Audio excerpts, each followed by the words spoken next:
नमस्कार, आप देख रहे हैं डी न्यूज। हम मौजूद है धर्मनगरी अयोध्या के सिविल लाइन पे।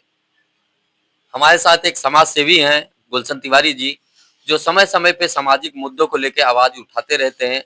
आज भी किसी मुद्दे पे ये चर्चा करने के लिए बैठे हैं। जी गुलशन जी, क्या पूरा मामला है, किस मामले को लेके आज आप बैठे हैं? आज विषय है चिकित्सीय अनियमितता का और भ्रष्टाचार का।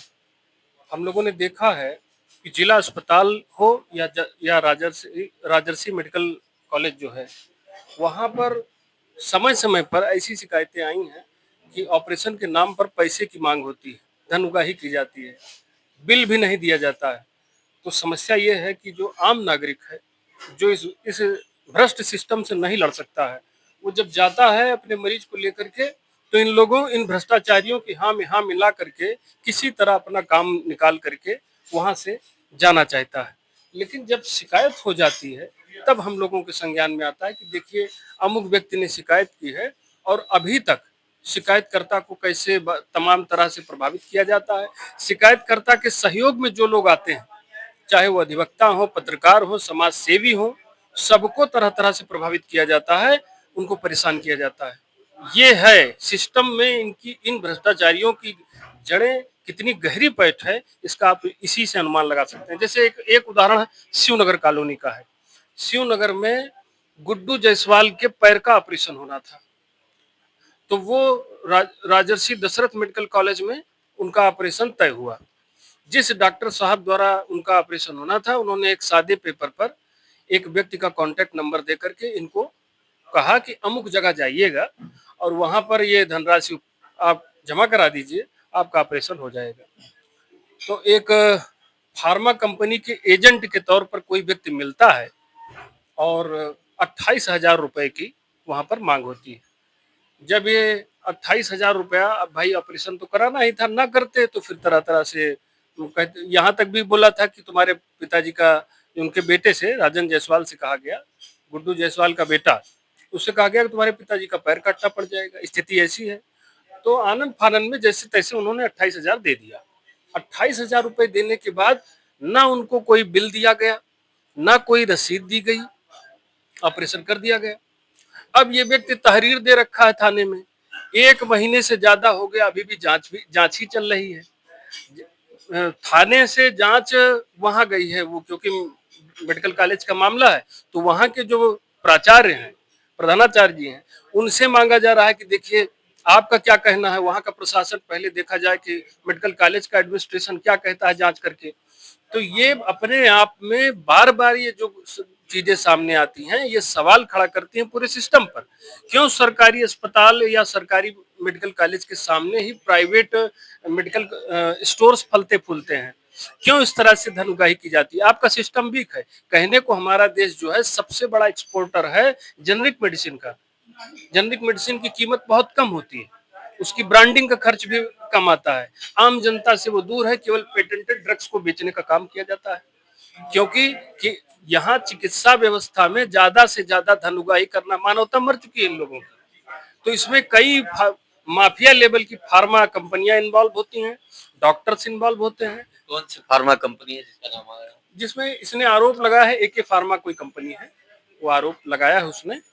और हम लोग भी चाहेंगे कि प्रशासन, जैसे आपके माध्यम से मैं बात उठा रहा हूँ, तो हम लोग प्रशासन से, शासन से मांग करेंगे कि इसकी जांच करिए। मैं किसी का पक्ष नहीं ले रहा हूँ, लेकिन अगर ये बातें सामने आ रही हैं, कई बार सामने आई हैं। पहली बात, तो हम लोग सिटीजन राइट्स को लेकर के अक्सर लड़ते रहते हैं। विभागों में आपका सिटीजन चार्टर नहीं है। आप मेडिकल कॉलेज की बात कर लीजिए, चाहे यहाँ के जिला अस्पताल की बात कर लीजिए, इनकी कोई आधिकारिक वेबसाइट नहीं। डिजिटल इंडिया कहाँ तक पहुंचा है?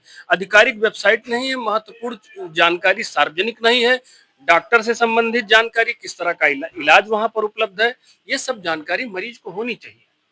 और इसके अभाव में क्या होता है, दलाली कल्चर फलता फूलता है।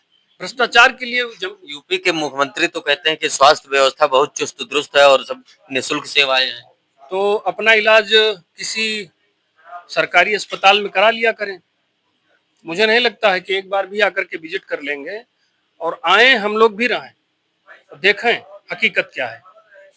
देखिए, कागजों में तो मौसम सुहाना है, लेकिन हकीकत कुछ और। तो तो हम लोग यही मांग करेंगे कि ये जो बातें सामने आ रही है, पहला प्रकरण नहीं है, बहुत से प्रकरण पहले भी हो चुके हैं। जरा सोचिए, जो बातें सामने नहीं आती उनकी कितनी संख्या है, और जो बातें हैं तो इन लोगों की पैठ इतनी गहरी है कि जो विसिल ब्लोवर्स हैं, जो इस भ्रष्टाचार के खिलाफ खड़े होते हैं, उनको दबा दिया जाता है, वो प्रभावित हो जाते हैं।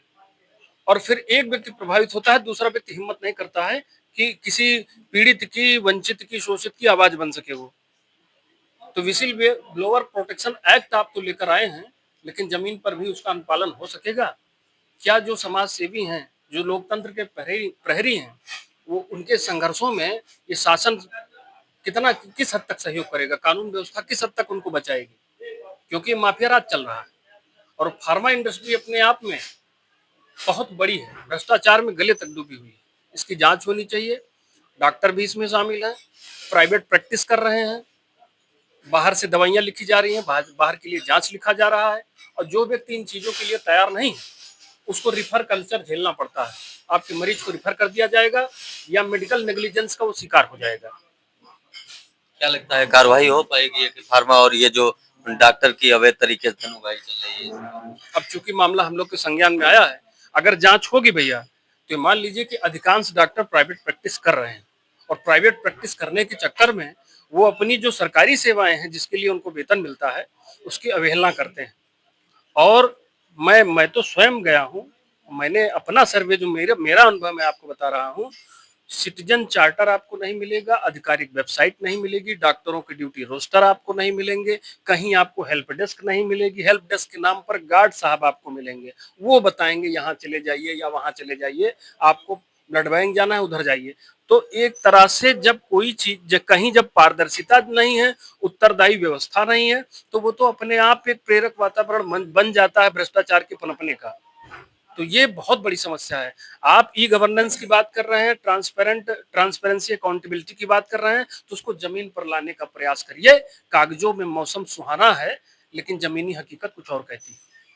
तो जैसा कि गुलशन तिवारी जी ने बताया कि कागजों में ही कार्रवाई होती है, और अगर आप धरातल पे देखेंगे तो वास्तविक कार्रवाई आपको शून्य मिलेगी।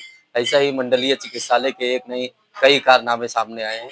तो मैं सरकार से ये कहना चाहूंगा कि जिस तरह गुलशन तिवारी जी आज समाज के लिए लड़ रहे हैं, और जो भी सामाजिक जिस तरह से ये भ्रष्टाचार हुआ है, तो कहीं न कहीं इस भ्रष्टाचार में जो भी लिप्त हैं उनके खिलाफ कार्रवाई होनी चाहिए। अयोध्या से वीडियो जर्नलिस्ट कृष्णा के साथ लव पांडे।